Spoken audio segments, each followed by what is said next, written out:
The night was pitch black, and the only source of light came from the flickering neon sign that spelled out midnight fuel. I had taken up the night shift at the lonely gas station on the outskirts of town, a decision driven more by necessity than choice. The place seemed like it had seen better days, with rusty pumps and a dimly lit interior that echoed with the creaking of old floorboards. As I settled into the uncomfortable chair behind the counter, the air grew thick with an eerie silence. The distant hum of the highway and occasional hooting of an owl were the only sounds that penetrated the darkness. The solitude of the night weighed heavily on my shoulders, but the promise of a paycheck kept me anchored. I glanced at the clock, its hands ticking away the hours in slow agony. It was well past midnight when I first heard the faint whispers. At first, I dismissed them as a trick of the wind or my tired mind playing tricks. But as the night wore on, the whispers grew louder, forming unintelligible words that seemed to dance on the edge of comprehension. I stood up, scanning the dimly lit aisles of the convenience store, trying to pinpoint the source of the ghostly voices. The shelves lined with snacks and drinks seemed to stare back at me in silence. It was when I approached the refrigerators that the whispers became clearer. "Help us," they pleaded, echoing through the chilled air.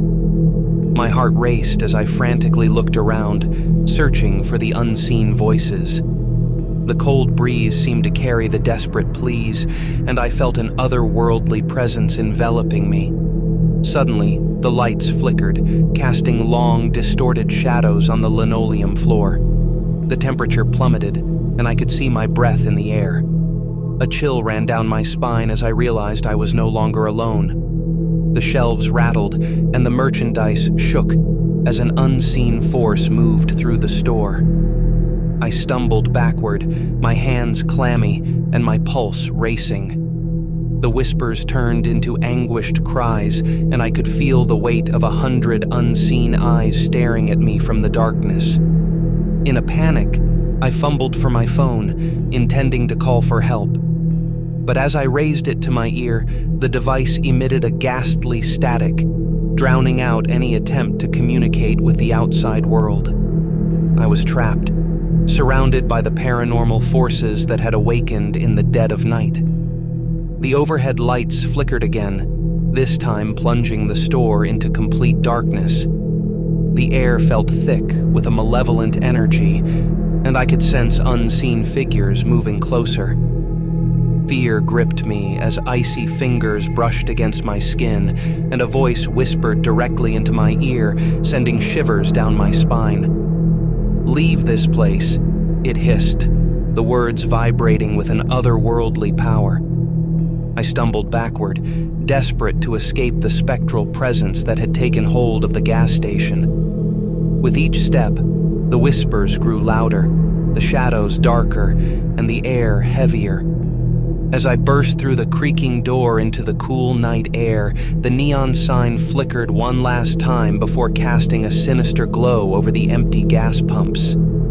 I never returned to midnight fuel, haunted by the memory of that paranormal night shift where the line between the living and the dead blurred in the suffocating darkness. The warehouse loomed large in the moonlit night, its windows shattered, and the entrance marked with a fading sign that read, "Greenfield Storage."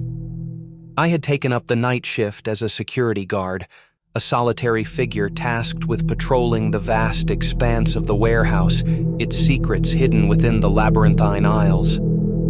As I settled into the small security office, the only sounds were the distant hum of the city and the occasional rustle of leaves outside.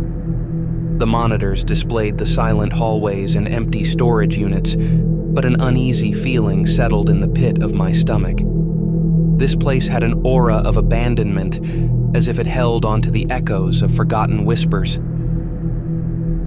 The clock struck midnight, and a sudden chill filled the air. The lights flickered overhead, casting eerie shadows that danced across the walls. I glanced at the monitors, half expecting to see something move, but the surveillance footage remained still. A distant clang echoed through the warehouse, and I jolted upright in my chair.